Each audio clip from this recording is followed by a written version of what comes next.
And welcome back to Frankly Speaking. I'm your host, Frank. Tonight, a special Catholic Roundtable edition. Tonight, as I got many of my good friends on.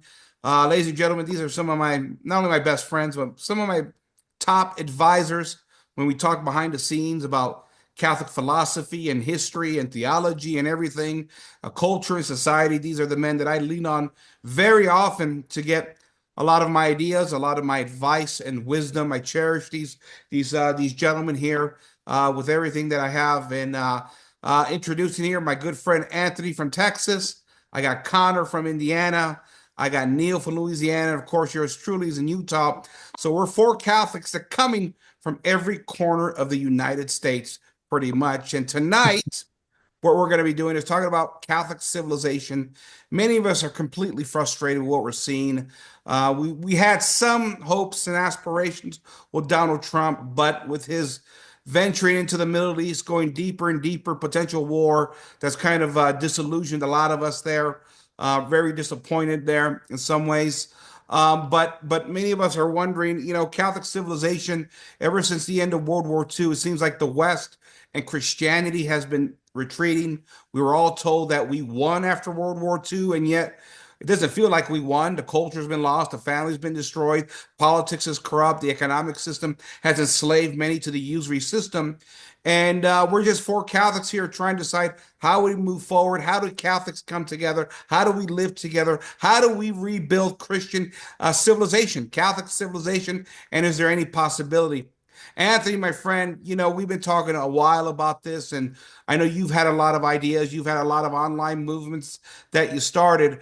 I guess the first thing I want to ask you is for the skeptics that believe this can't be done, we Catholics are too disunified, especially in a time and age where the church is in somewhat of, turmoil right now. What do you have to say? Is there any hope for Catholics putting this thing back together?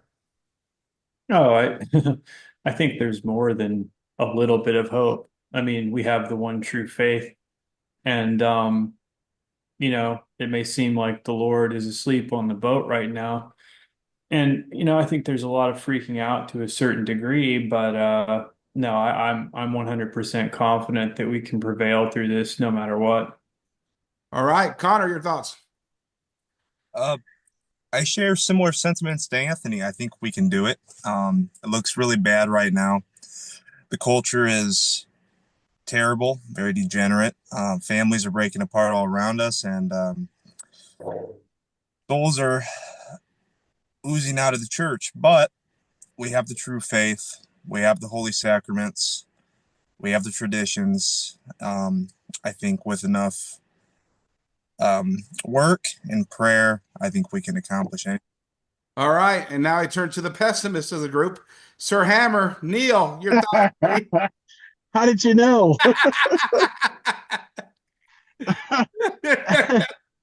How did you just put the spotlight on? You stole my thunder there.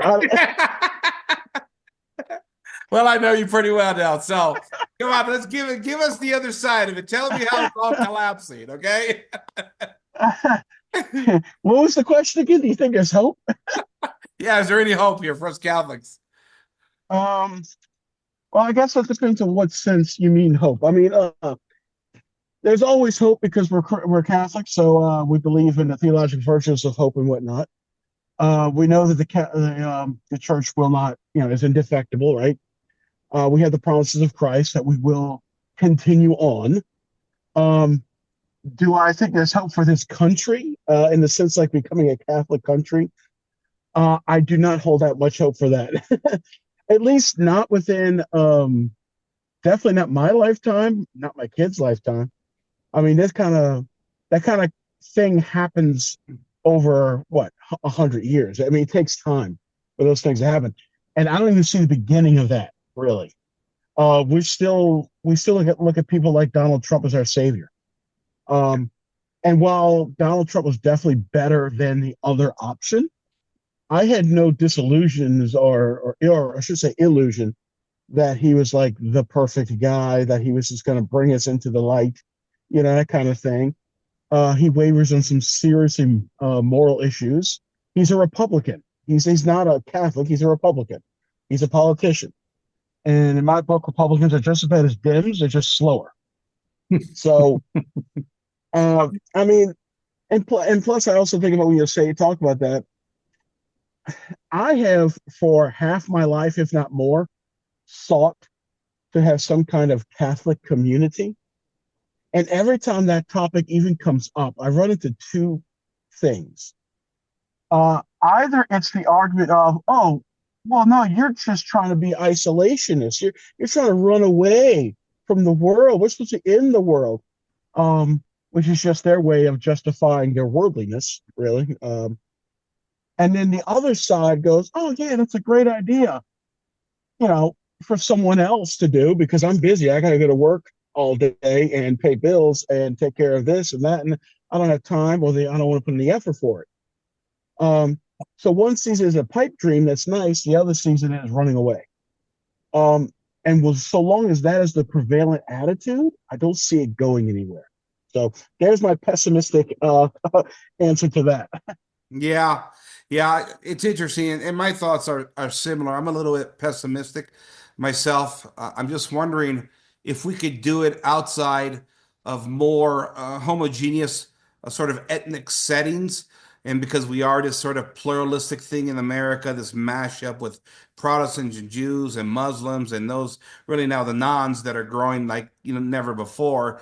How do we kind of put this thing together is the big question here, especially at a time where really so much divisions, even within the church today, and so much confusion in a time of great apostasy. So, Anthony, I'm going to turn to you, buddy. How do we do? How do we put this thing together, man? Well, I think the first thing that we have to consider is starting with ourselves. We need to look inward and then we look out. And looking inward, I'm speaking to the fact that Christ said that we need to know ourselves. And so we have to really, as Catholic men, get out of the purgative way first. We need to be on our way to becoming saints, and we have to have well-formed families. That's a tall order in the civilization that we're living in right now. That's going to be some of your toughest battles as a Catholic man, honestly, is raising a family in the culture of death, especially to the extent that it's gone now. I think that once men are on track in that sense, we can begin to really uh, form communities that actually function. And it's a matter of really, do you want to do it? Now, in some regards, I think Neil may have been speaking a little bit to the fact that there's an idea to just kind of go off the reservation, go out into the country somewhere. I'm not opposed to that. I have a place out in the country myself. Um, and I think it's a fine idea. Um, I think on the other hand, though, that the reality of how many of us have to work in the cities to be able to support our families, you have to kind of decide where's a good spot that, I can get in to work, but I'm also far enough away to where we can kind of build our own community and perhaps begin to build up kind of the foundational structures we see that, people like, for instance, the Amish have. So, um, that's just the way I would look at it. I think we need to look inward first, fix the things that need to be fixed, and then move out from there. And the other thing I would say, Frank, is we really need to start a movement. And you mentioned how it's not much of a movement yet, uh, but I have started something on X called the RDD move. It's in our community. It's called the RDD movement. It's from Italy. It means the daring ones from World War One. They charged into the trenches with nothing but their knives and pistols, and their knives were in their mouth, right? Their daggers. And so I think that's we have to be daring as Catholics now. I think one of our weaknesses in America, Frank, has been that we've gone along to get along for Yeah. too long, and that has to end. That has to end. Yeah, I know we have. And, as you guys know, being of Italian slash Sicilian ethnicity, being full-blooded, when we came to this country, Connor, um, we just wanted to be good Americans. We just put our heads down. We worked hard. We didn't cause a lot of problems. We really didn't even exert that much of the welfare state, when we came over here from Europe, just like most of the European Catholic ethnicities did. And I think we did just kind of go along to get along. And it's history because you're out in Indiana over there. You're over there with E. Michael Jones, neck of the wood over there, and I think you know him. You've met him before, and he wrote a book called "The Slaughter of Cities." He talked about how the Catholic ethnic communities that were formed in the late 1800s, early 1900s, they were purposely destroyed by the WASP, really leadership, right? The WASP political class, because at one time we did have these Catholic communities, and all of a sudden now we've sort of been scattered throughout all of America, really without any communities to support us. We really have been individualized as Catholics, which is a strange thing for Catholics because we're generally more communal than we are individualistic as Catholics. And yet here we are, those communities are all broken. And as a result, I think that's been part of the plan to destroy the Catholic faith in America, Connor. Yeah. Yeah, no, I totally agree with you there, Frank. Just a real quick piggyback off what Anthony said. Um, when I think of what is the solution, I think we have a great model, and us all being history buffs, um, the Reconquista of Spain. It's the most successful cultural, spiritual, and military campaign in history. They were pushed to a little mountain region and slowly took back their whole country for them and the faith. And I think that's kind of what we have to do is we have to use that model because it works. And in the vein of what Anthony was saying, it starts with us. We have to first reconquer our heart for Christ, then our families, then uh, neighborhoods, towns, blocks, etc.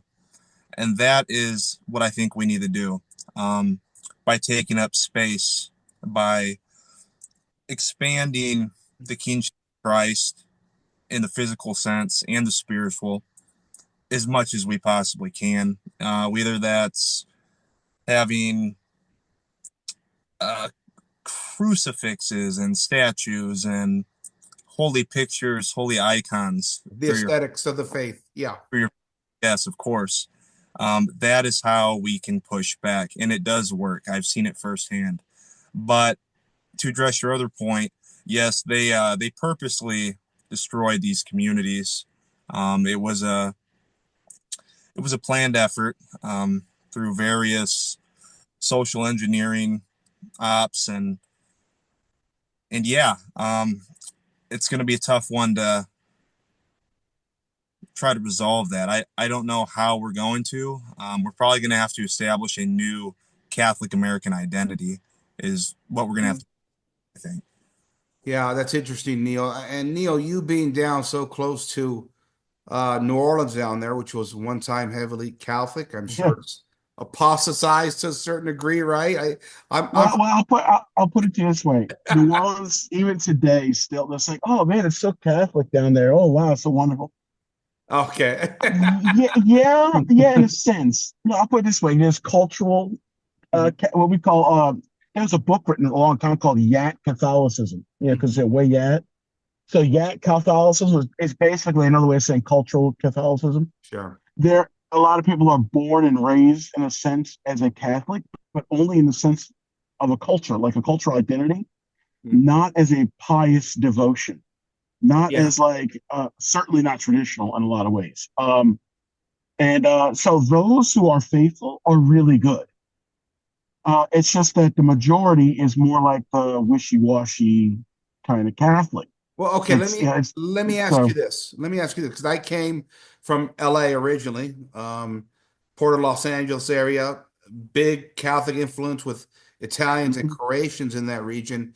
And what I saw growing up, because it was very Catholic when I was a young kid, what I saw was the sex and the materialism, but more really the materialism that took the hearts of many of those immigrant offspring that were growing up and going to public school in Los Angeles, and really we were all consumed by the culture at large. Is that pretty much what happened in Louisiana? Yeah. It's basically it's a worldliness kind of Catholic. It's very much they don't want to really stand out. They want to fit in with everybody. Um, like you talk about Reconquista, Christendom, um, the Maccabees, any kind of reference like that. And what are you talking about? It's like, whoa, let's not be extreme there, buddy. You start to sound like a radical person there. We have to be loving and tolerant and understanding. And all these people who are completely contradicting our faith are our brothers and sisters in Christ. It's like try to have that conversation when it's that mindset. You're not going to get far. Uh, that being said, there's some small air pockets now where it's like it's strong, but like I said, it's a small pocket. It's not they're not like reshaping the culture.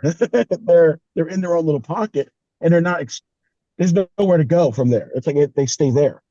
By stay there, I mean like it's not that they are choosing to isolate themselves. What I'm saying is they don't their influence is not expanding. It's the influence itself is so overwhelmed by the culture um, that people don't even see the paganism in it anymore. Like Mardi Gras is a Catholic idea in a lot of ways. The king cake is all about the King Jesus. That's why there's a baby in the king cake. But it's become so intertwined with the paganism of Zeus and debauchery that it's like they see the Catholic as the pagan. Like they see it as the same thing. Like, oh yeah, it's these Catholic ideas because in the pagan ideas, but well, that's just being Catholic. Being Catholic is being pagan. You know, being pagan, like, and then the debauchery kind of parties well, that's Catholic. Yeah. Got to get ready for Lent. Got to go to Fat Tuesday. It's Yeah. like they don't see the distinction anymore. It's so blurred. Is it, Neil, is it because lots of blacks have moved into the area that generally are not Catholic? Is that part of the issue? Because this is what me and Connor were referencing with E. Michael Jones' books is that there was zoning laws passed in places like Philadelphia and Chicago that forced blacks out of their black neighborhoods and into Catholic neighborhoods, ethnically Catholic neighborhoods. I know that the city, Definitely New Orleans. yeah, okay. Definitely in the city itself. Yeah. I'm just wondering Um, if there were some policies that kind of led to that disintegration of Catholic culture there. That's my question. um, I can't say for sure the exact like I can't say well I'm that I've read up on this law or whatever was put into place and that's what did it. Um, but I do know that especially since Katrina, um, the city is not only predominantly black, but it's this attitude of almost like a pushing out of non-black, like you don't belong here type of attitude, Yeah. especially certain parts of the city. Uh, so even those who are not black who live in New Orleans, they have this kind of leftist attitude of, well, they are victims and we are their oppressors, and we got to walk on eggshells because we're so horrible and disgusting, and we're oh so sorry for any bad thing that happens to you.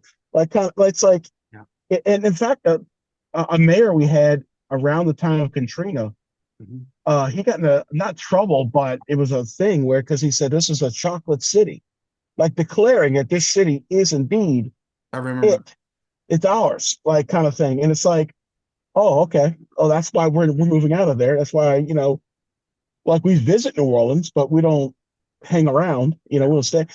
And then my policy is once the sun goes down, get out of town, Yeah. uh, because that's when not only the crime but the lewdness and the debauchery really comes out.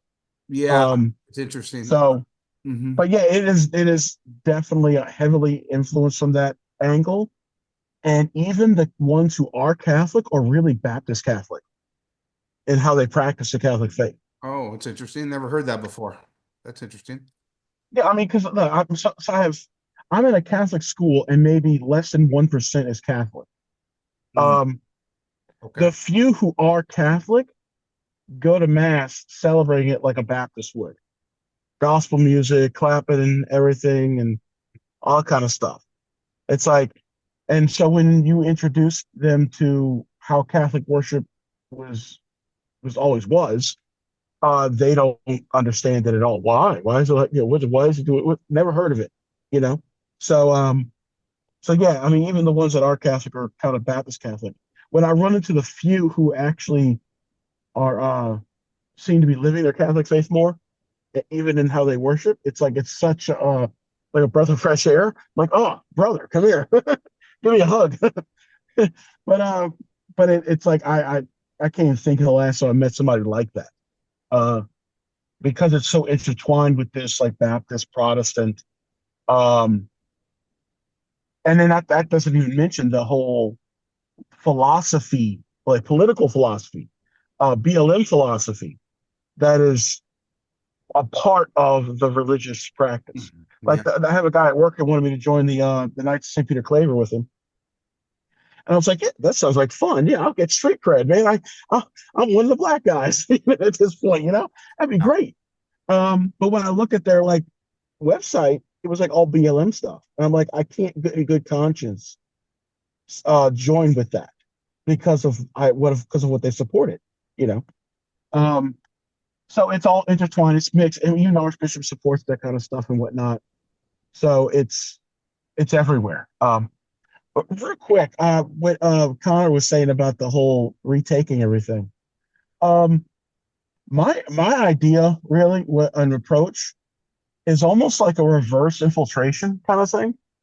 Like I see it as one, establishing your base in your own home as like a monastery almost. Like that's your church. With a disciplined, like, okay, this is what the prayers I do every day. This is my devotion, right? So you're evangelizing your own family in a sense and yourself, all right? With the goal of in any aspect of my life, whether it be at the store or at work, if an opportunity is providing itself for me to kind of gently push out anything that's not Catholic and bring in something that is Catholic, I'm going to be actively looking for those opportunities to do those things. Mm-hmm. Like if I know someone's applying for a position at my job, at my school, right? I'm going to do what I can to get the Catholic in and the non-Catholic out. Like that's my way of thinking about it. Because like I think that's how the way we've lost the battle is that's how our enemies have operated, and we've allowed them to. Yeah. Where it's like we allowed them to get their people in, and we just allowed ours to be subtly kind of pushed to the side. True. Yeah, that's interesting. That's interesting. I think for my part, like you guys have mentioned, I think it starts in every individual home. And I think it was Pope Benedict that said that in the midst of this apostasy, which we have this sort of biblical prophecy in Catholicism, I think that is talked about in the Catechism of the Church, that the size of the church will be reduced so small at Yeah. one point. Not only will we go back to say like the proverbial catacombs, but the faith will reduce down to individual homes or cottages. I'm paraphrasing here, but that's how small the faith is expected to become, according to one pope at least. And so, which is interesting to me, Anthony, because there's so many different ways we could look at this, and that is, well, okay, here comes the apostasy. We just got to hold on to our families. But at the same time, it's hard because we all have extended families that have apostatized and friends, and we're watching them get caught up in the culture. They've forgotten the faith. And, you're thinking about your ancestors of the past, like your parents or your grandparents or your great grandparents that sacrificed everything to protect this faith within their family line. And then all of a sudden now, for like, a lot of us immigrants, we come to the new nation and we get enamored with materialism and sex and everything of the world. And all of a sudden now, grandma, grandpa that are in the grave, we forget about them. And something has been lost, this familial connection of the past, this tradition that always mattered to previous generations. And it's like I said, American society, as a byproduct of immigration, was always strange to me, right? Especially this Protestant rebellion within the family, right? Hey, mom and dad, kiss my ass. I'm not going to listen to you. I'm going to do what I want to do. I got freedom and liberty.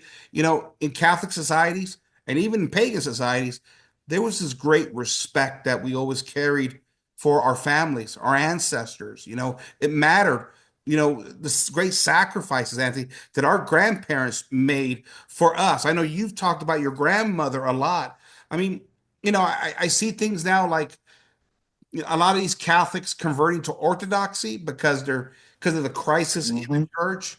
But I guess my question for you is that how can we remind people about the great sacrifices that our ancestors made, and maybe now is not the time to jump off the boat? I don't think that in that sense there's going to be any reminding them because they really already have jumped off the boat. Yeah. What you're going to have to do is uh, work within the economy of grace. You're going to have to offer up your sufferings. You're going to have to make sure you're out of the purgative way. You're going to have to be praying for those people. So that's the first thing. We've got to fight back in that same battleground that Neil was talking about, where things have really kind of gone off the rails. And that's where that battle is. It's in the spiritual, first and foremost. Secondly, as men, and I do this with my own five sons, we need to be raising a Catholic family that's a reflection of the Catholic faith. And not only that, but we need to be raising them to really go against the grain of liberalism. And you're not going to be able to do that if you are sending your kids to a public school, and maybe even some Catholic schools. And I understand that there are circumstances where people can't do that, and I totally respect that. But for those of us that can, we need to make that sacrifice that extra income, and we need to work with our children so they are not indoctrinated into this liberalism, essentially, this whole society and what it's been based off of. Uh, you know, I know my oldest son now, even though I've done a little formal teaching with him in philosophy and natural law and that kind of thing, and I actually heard him explaining it to somebody recently. And I just thought to myself, wow, that's amazing. Like he's got these friends, they're not Catholic. He's explaining why they shouldn't be doing these certain behaviors, and they're actually listening to him.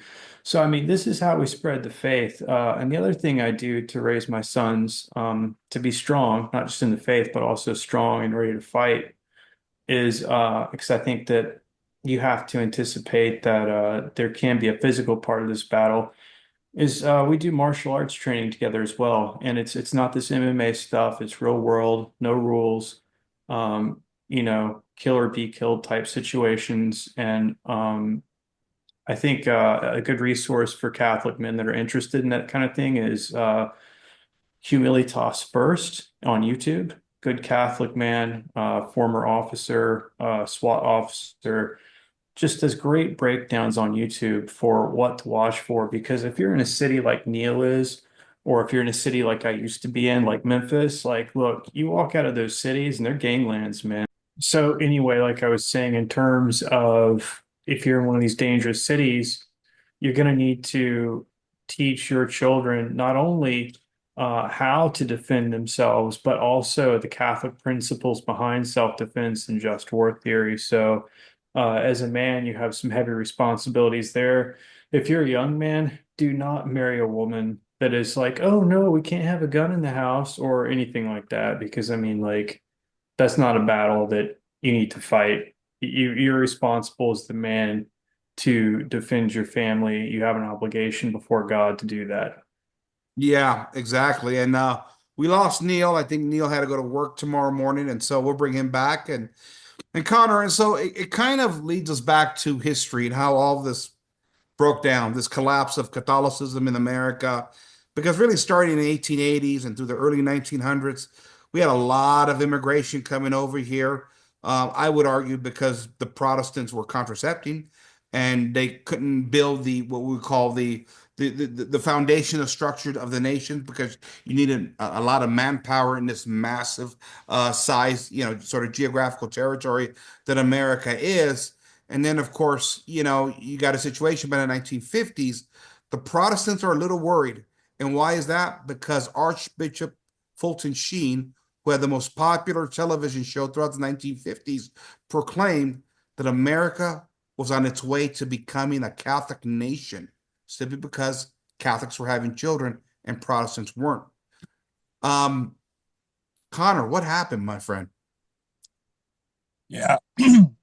Yeah, that's a good question. I think we were well on our way. You had Archbishop Fulton Sheen, you had Father Coughlin on the radio that was having at his peak like 40 million viewers per day. You had a high birth rate amongst Catholic women. You had converts, a lot of converts at that time, some big names, and there's some theories, there's some theories. E. Michael Jones makes a good case that the WASP establishment was worried about this, especially after the election of Kennedy. Um, and them, along with Freemasons and certain Jewish elites, kind of collaborated to engage in these social engineering, these these programs and these designs to break up these neighborhoods, to debase the power that they had. And he makes a compelling case that this Yeah. is sadly, and we've seen the collapse. Yeah.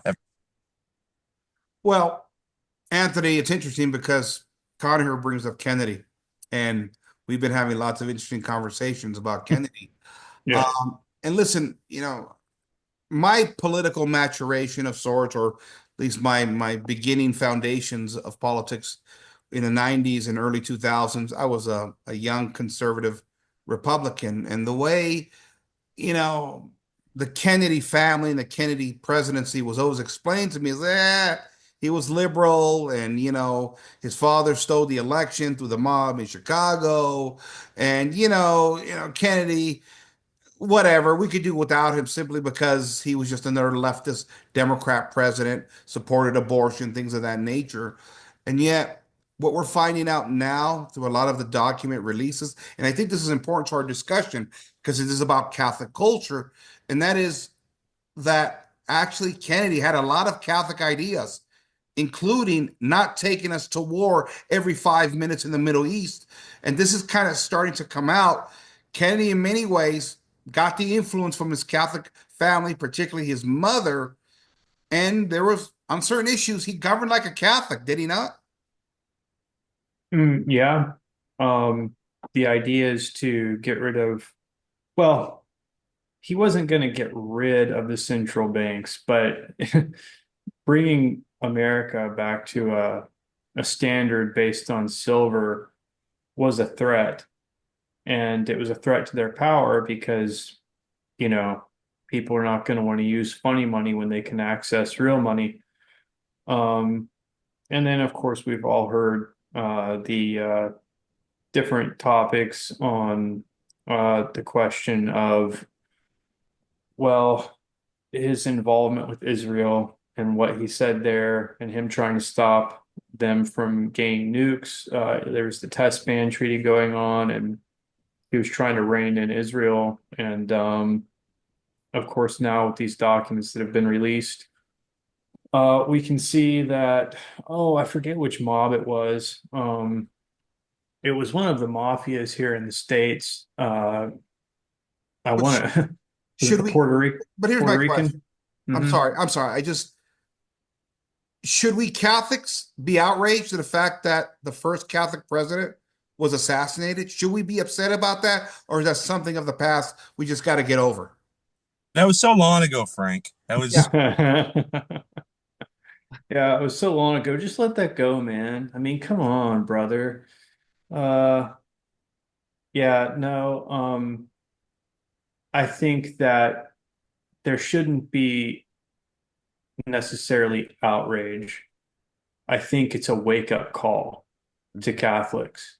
I think when you look historically at the entirety of the 20th century, it should be a wake-up call to Catholics. If you really look in totality, World War One, World War II, the Kennedy assassination, et cetera, it's been a final attack on the Catholic world. And every time we're clawing our way back, um, we're kicked back down again by this same boot. And I think we can look at society today and make a very real distinction that um, justice in the type of Western liberal republics that have been set up, uh, that's there's only justice for those that can afford it. You Yeah. know, Yeah. and yeah, Yeah. That's interesting, Connor, because it's again, it goes back to my days when I was a conservative. There was an attempt, at least by the political right, and I do believe it's interesting. The political left is controlled by Marxists, international Marxists. I believe the political right is controlled by Zionists at this point in time.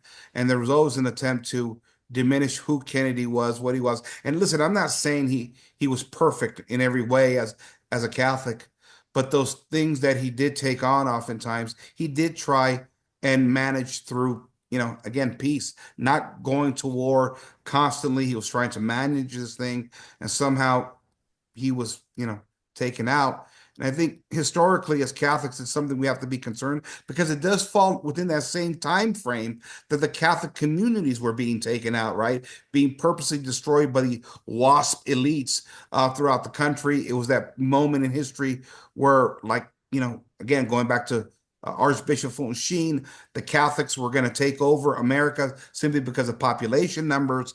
And all of a sudden, here comes the Kennedy assassination. Again, you can say it's a coincidence. It happens right around the time Vatican II is happening and everything collapses. But in many ways, the collapse of Catholicism in America, it kind of coincides with the assassination of John F. Kennedy. It does. It does. I've never thought about it in those terms, but yeah, I mean, all that stuff kind of happened at once at the worst possible time with all the cultural upheavals, hippie movement, and yeah, what can you say? Yeah, I know. And it's you've got to wonder if it's designed in such a way to be like trauma. I mean, I know speaking to my mother and father, that was a very traumatic thing. yeah, Um, Yeah, and maybe it was a way to just have Catholics stick their head in the sand again. I don't know. But I mean, I think a perfect example of what Connor was talking about earlier and what you were talking about, Frank, like an anecdotal example would be Bruce Springsteen in terms of the breakups of these neighborhoods. Because if you've ever listened to him talk, and it's a very sad thing to listen to because he misses the old neighborhood. yeah, He misses the church. He misses running to the church as an altar boy. Like you listen to his story, and now you see what he's become, right? His neighborhood and his culture was destroyed, and he kind of got wrapped up in the rock and roll culture. yeah, Well, that's an empty thing. yeah. Yeah, I think the boss is interesting because he feels it, he senses it, that he's lost something in his life, that something has changed, something that was very familiar, something that was very conforming to his family and that he liked, a sense of beauty, a sense of closeness, and yet it's all gone now. And he's searching for it. And like you said, Anthony, he got wrapped up in Hollywood rock and roll. And with that comes, again, the liberalism, which kind of distorts his view a little bit because he can't quite figure out where it went wrong. And it's actually right there in front of him. It's the loss of the faith because we're all feeling it now, not just rock and roll stars, all of us that at one time came from these deep Catholic families where everybody we knew was Catholic. And now here we are, some 40, 50 years later, and there's barely any of us holding on to the faith, it seems like at this point. We're watching our friends and our families like, what's going on here? They're venturing into Protestantism, they're venturing into, the non-category. And you could hear it in his music, but he just quite can't figure it out, Connor. You know what I mean?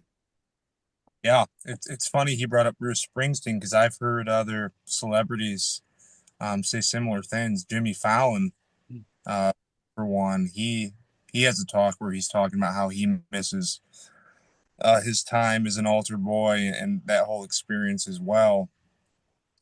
So it's a common thing, and like Anthony said, there's probably some trauma there because people during that time were ripped away from that, kind of forced to live in this new culture so drastically different. Um, it didn't happen gradually. It was kind of like a sudden change. And I think that with that comes a lot of trauma and confusion. Yeah, Confusion.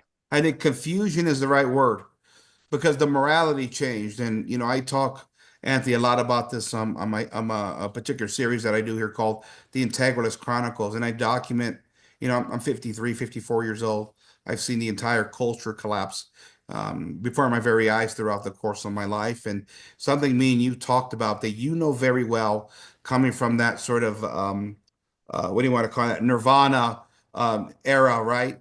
Where those kids of the 1990s, the grunge music, you could hear the lyrics, right? You could hear the screeching. Their fathers are not in their lives. Their families are all broken. And as me and you've talked about off camera here, we trace it back really to the divorce culture of the 1960s and 70s. These kids lost their families. And by the time you get to the 90s, you hear a dark music of kids. Well, they're not kids, they're in their early 20s now, but they're reflecting on their lives and everything that went wrong. I mean, this is when it all breaks down, whatever it was that Christian Catholic culture and the grunge music in the 90s was the byproduct of the divorce culture of the 60s and 70s, Anthony.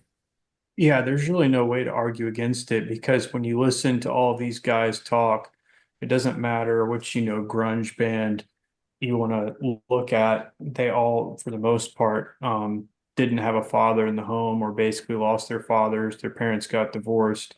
And this was very traumatic for many of them. They've spoken about it. Kurt Cobain spoke about it um, at length and how he was seeing the divorce culture totally rip apart his peers at a very young age, second, third grade.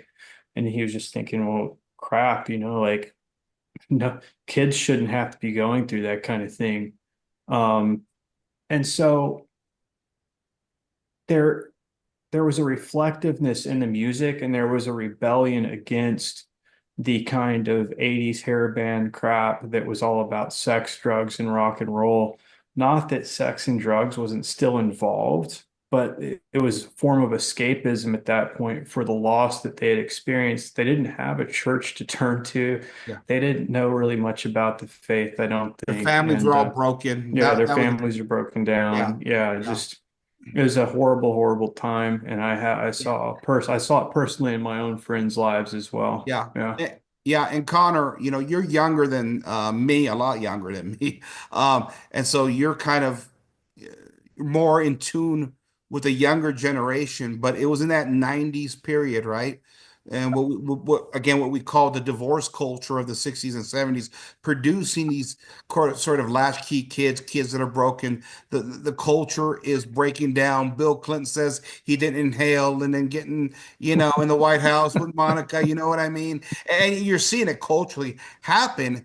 And then all of a sudden then we get to the new millennium, the year 2000, and this is kind of your generation. And these are now the offspring of the grunge generation, and they're even more broken. And are we surprised we've dealt with this LGBT trans stuff that has swept really the entire West now over the past 20 years? Yeah.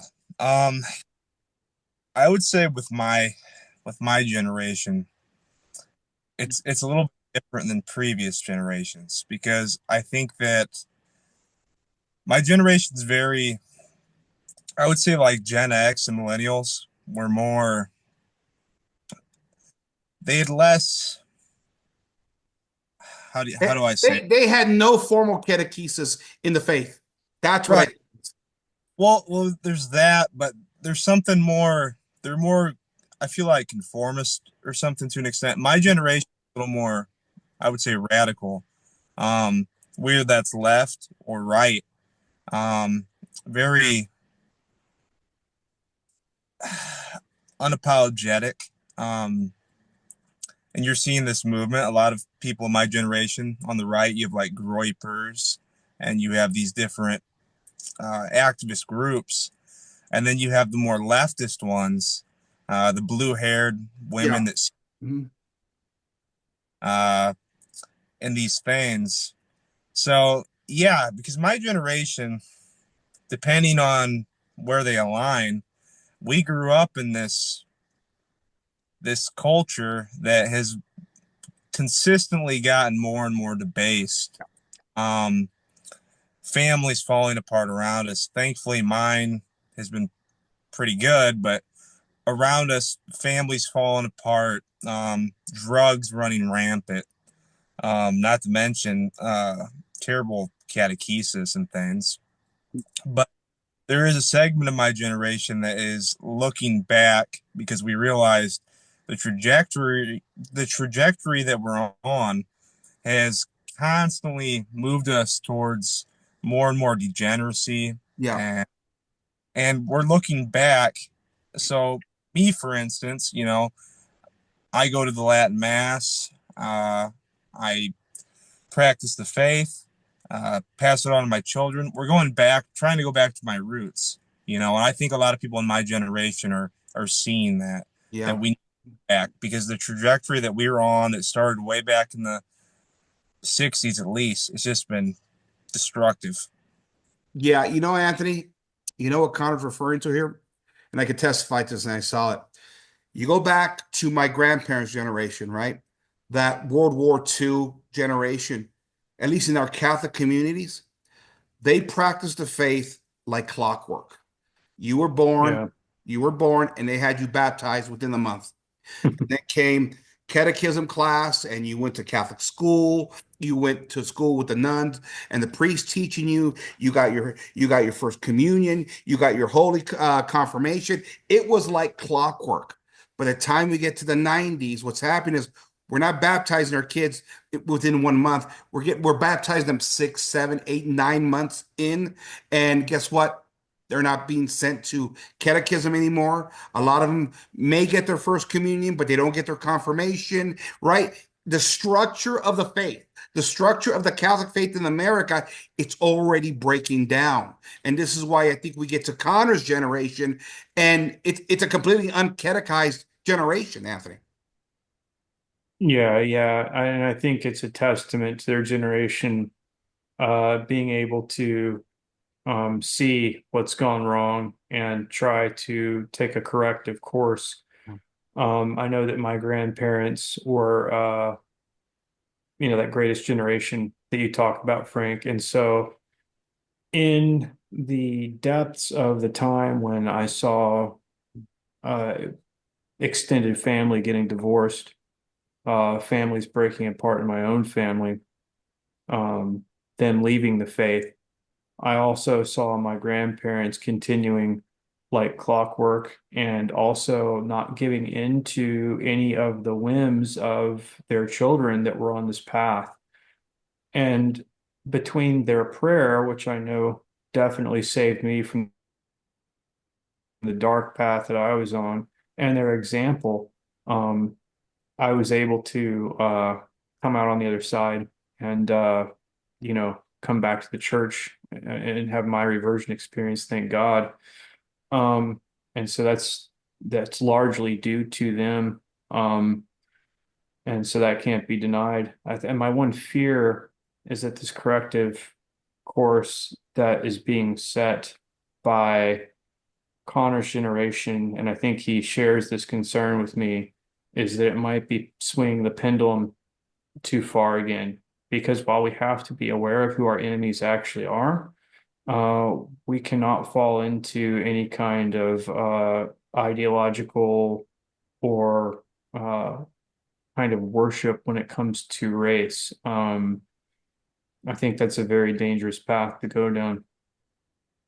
Yeah, I know what you're talking about. The rise of the white boys. I know. And we've had lots of conversations about that. And Mhm. especially where do we go in a pluralistic society where, through again, liberalism and diversity, our natural ethnicities have all been blended into this greater culture. And with that, we've lost sort of that ancestral line, that root that was so important to us. Whether you're second or third generation Italian or Irish or German or Polish, it's like I've said, at least from my experience, I'm first generation. So I've seen this firsthand. First goes the language, then goes the culture, then goes the faith. And Connor, with this American melting pot that extends out into this strange kind of Protestant kind of religion, that's always evolving, that's always splintering, and a strange Protestant theology that has encompassed America, especially with just a different sects like the Mormonism and the Jehovah's Witnesses, and really, Well, it's something that it plays into the destruction of the culture. I just wonder for Connor, is he seeing his generation really attracted to Protestantism, or are they more attracted to Catholicism and Orthodoxy? Oh, very good question. No, I know hardly anybody that becomes interested in Christianity that is drawn towards Protestantism. Overwhelmingly, it's either Catholicism or Eastern Orthodoxy. Yeah. And you're seeing this trend online, where either these online people, these influencers and things, they're either becoming Orthodox or Catholic because we have the internet now, with COVID and everybody cooped in. People have had a lot of time, I think, especially to see, worship services and masses and read up on things. And I think it's evident to anybody that looks into these things. Mhm. He, any deaf, it's either Catholic or Orthodox. Those are the only true contenders. Yeah. Okay, guys. Well, it's been a great conversation tonight, and hopefully we'll get Neil back next time. Yeah, he always has great thoughts, and but as we start to close this one out, we'll go back to the very beginning. Catholic culture, Catholic civilization, we all miss it, right? Just like Bruce Springsteen, like we talked about, a lot of people miss it. When they were young, the world, the culture was different. And one of the things that was going on, the faith was much more vibrant, not only in the culture, but also within our families. And yet that's all vanquished over the past 30, 40, 50 years. Obviously we're living in some type of a great apostasy. I don't know if it's the actual great apostasy as the catechism talks about that will come about at some point in human civilization. But Anthony, final thoughts here. What can we do as Catholics to survive this? Well, I think that we don't repeat past mistakes. I think we know now who our enemies are, and we don't forget who our enemies are anymore. And we make sure that we stay Catholic and we pray for our enemies as well, and we don't fall into hatred of them. But you never forget. And that's what we've done, Frank. We've forgotten. We've been under kind of a hypnosis and mass psychological warfare, and we can never forget. Absolutely. Connor, my friend, your final thoughts? And it's going to be hard to top Anthony there. That's a I, good one. I agree with everything he said. I would just add, really study the faith, study what we believe, and practice it, and really become familiar with the history of our fathers in the faith and what they endured, the enemies they faced, and how they overcame them. Yeah, yeah, I agree with you guys. I think it starts within our own families, our immediate families, and hopefully be a light of truth, an example to our extended families, and then eventually, of course, to the greater community. I think we got to pray that rosary. We got to get to mass. We got to live the sacramental life. I know it's difficult. I get it. We're bombarded with all kinds of moral depravity all around us. I communicate with a lot of you guys on Facebook or Twitter, and I can't seem to escape the depravity there. It's so bad. And so, but the point is we got to figure out a way to survive this thing. I know that as I've gotten older, as sort of my fallen nature, my health has deteriorated. I like to think I've come closer to God. Am I there perfectly yet? No, I'm not, but I'm always striving toward it. I think that's the important thing about it is that, and I think it was Bishop, I forgot which bishop it was. I don't know. One of the good ones that said, listen, we're these fallen creatures and we're trying to figure it all out. And God has laid out the path to get there. We're always not going to succeed. We're always going to fall. But the key here is to pick ourselves up.